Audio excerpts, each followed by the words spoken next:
Now, unsurprisingly, there were some people in the media who found excuses for the terror attack at the synagogue. Over on GB News, one commentator explained that this was an Israeli temple, and thus presumably deserving of its fate thanks to Israel's actions. And this was an Israeli temple. It was aligned with Israel. I will say that. A Jewish temple? A Jewish temple. A Jewish synagogue is not an Israeli temple. It's called the real Israel temple. They're Jewish.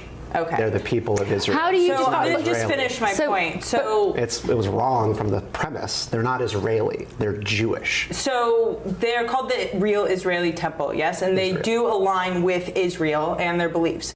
Of course, the argument here seems to be that if you are a pro-Israel Jew in the United States, then it's totally fine for a terrorist to drive a car laden with explosives into your synagogue. America, that they're not doing. Stephen, I can feel you sat there slightly like a coiled spring ready to go on that. A coiled spring? Did you hear? I would never. Did you hear then it's the fault of the FBI, it's the fault of American foreign policy over the past few years? Angelina's being polite. I don't believe she said it is the fault of American policy. You do not have to give people involved with radical Islam an excuse to attack Westerners, whether it be the great Satan or the little Satan of Israel. That's baked into their belief system. Now, it is actually a true statement, right, that American foreign policy and meddling in the Middle East, when you cause harm to families, when you kill people, often their children are going to fall down radicalization pipelines just out of pure bitterness and a desire for revenge. That's a proven fact.